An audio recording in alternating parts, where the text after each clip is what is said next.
अस्सलाम वालेकुम। उम्मीद करता हूँ आप लोग सब खैरियत से होंगे। अल्लाह ताला आप लोगों को खुश रखे, आमीन। दी ट्रांसफ़र ऑफ प्रॉपर्टी एक्ट 1882 की सीरीज़ चल रही है। सेक्शन 37 तक मेरे कंप्लीट अपलोड है। आज सेक्शन 38 और सेक्शन 39 जो है वो कवर अप करना है।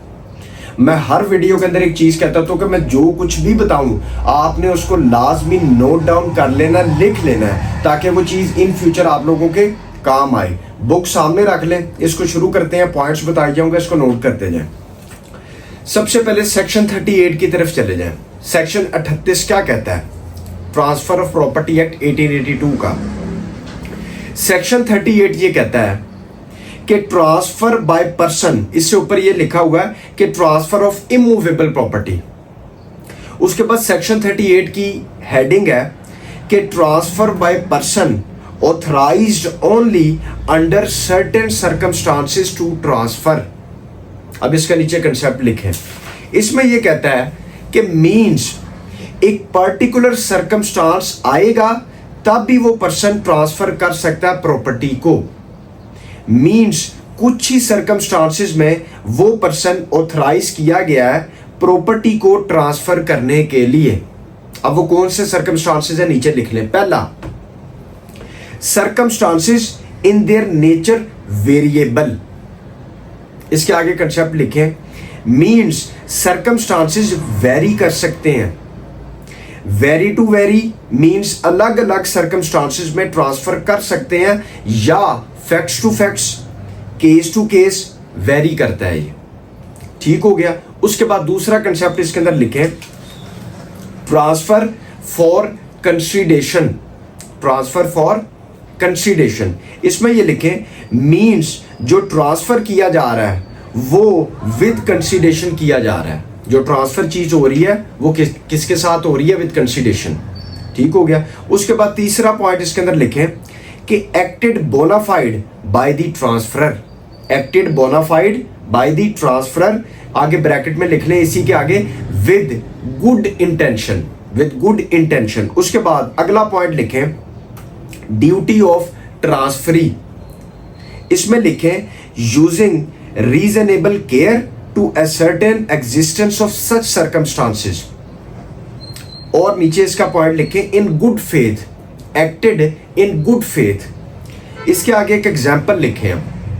इसकी इलिस्ट्रेशन क्या है, इसका इंस्टांस क्या है, इसकी एग्जांपल लिखें। मींस फॉर एग्जांपल, ए एक विडो है, बेवा है, उसके हस्बैंड की डेथ हो जाती है और ए अपनी प्रॉपर्टी बी को ट्रांसफर करती है, ये अलेज करते हुए कि इस प्रॉपर्टी से जो इनकम अराइज हो रही है उससे मेरा मेंटेनेंस नहीं हो रहा है, ये इनसफिशिएंट है। ये जो मेंटेनेंस हो रहा है ये मेरे लिए इनसफिशिएंट है। तो इस सेंस में अब ट्रांसफरी जो है मींस बी की ड्यूटी है कि वो एक्ट करे in good faith and using reasonable care to ascertain existence of such circumstances. Means कि वाकई ये सर्कमस्टांसेस एग्जिस्ट कर रहे हैं कि ए का मेंटेनेंस नहीं हो रहा इस प्रॉपर्टी से, और बी जो ट्रांसफरी है उसने एक्ट करना है इन गुड फेथ।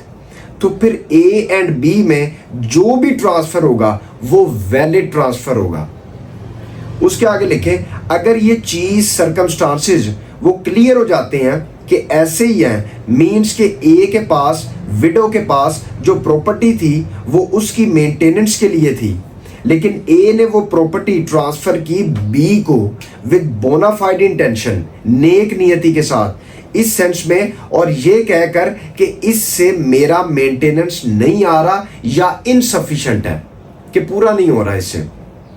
तो फिर बी की ड्यूटी है, अराइज होती है बी की ड्यूटी कि वो एक्ट करे इन गुड फेथ और रीजनेबल केयर के साथ, और सेटिस्फाई होने के बाद जो ट्रांसफर होगी ए एंड बी में वो वैलिड ट्रांसफर होगी। मींस ऐसे सर्कमस्टांसेस एग्जिस्ट कर रहे थे जो प्रॉपर्टी को ट्रांसफर करना पड़ा, कि आपने ये शो करना है कि ये हालातों वाकयात थे, ये सर्कमस्टांसेस है जिसकी बेस के ऊपर ये प्रॉपर्टी को ट्रांसफर करना पड़ा। ठीक हो गया।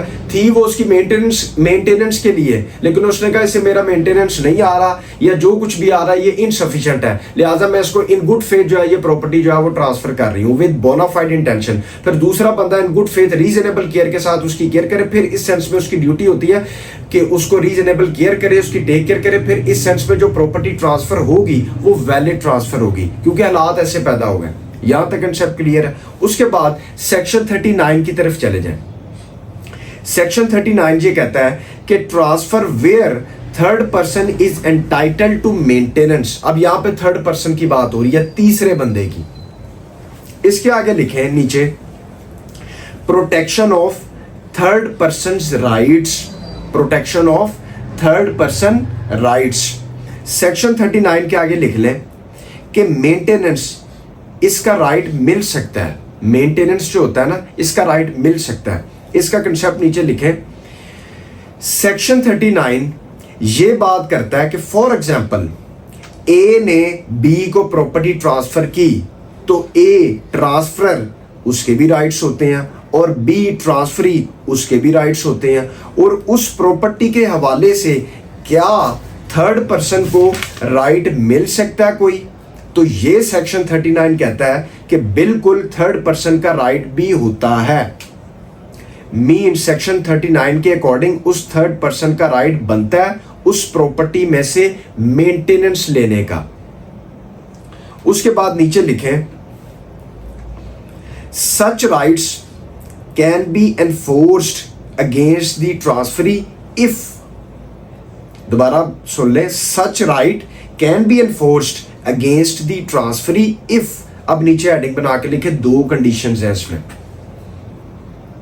पहली कंडीशन लिखें, transferee had notice, transferee had notice. इसके आगे कंसेप्ट लिखें, मींस के ट्रांसफर को प्रॉपर्टी ट्रांसफर करने से पहले नोटिस देना पड़ेगा, ट्रांसफरी को बताना पड़ेगा कि इस प्रॉपर्टी में से इनकम, पैसे, व्हाटएवर कुछ भी वो मेरे रिलेशंस या व्हाटएवर कोई भी हैं, उनकी मैरिज के हवाले से प्रोविजन ऑफ एडवांसमेंट के लिए मेंटेनेंस देना होगा। मींस मेंटेनेंस रिसीव करने के लिए नोटिस देना पड़ेगा पहले ट्रांसफरी को, प्रॉपर्टी ट्रांसफर करने से पहले, बाय द ट्रांसफरर, बेचने से पहले नोटिस।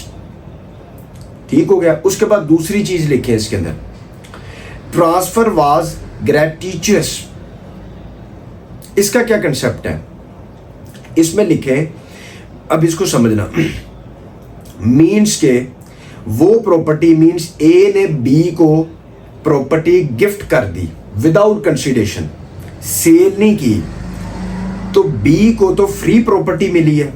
तो इस सेंस में अगर ए जो है बी को नोटिस नहीं भी देता कि थर्ड पर्सन का राइट है इस प्रॉपर्टी में, और बाद में वो रिलेशंस या फिर ए साबित कर देता है, बता देता है कि इस प्रॉपर्टी से मेंटेनेंस उस थर्ड पर्सन को जाना है, तो बी पे ऑब्लिगेशन होगी, फर्ज होगा, ड्यूटी होगी कि वो पूरा करे, क्योंकि प्रॉपर्टी सेल तो नहीं हुई, गिफ्ट हुई है, बी को तो फ्री में मिली है।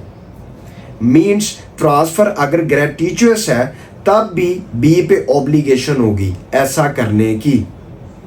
दूसरी कंडीशन ये है, क्योंकि ग्रेटिचुअसली मिली है प्रॉपर्टी बी को, फ्री में मिली है, तो बी मना कैसे कर देगा मेंटेनेंस देने से? इसलिए बी को देना पड़ेगा।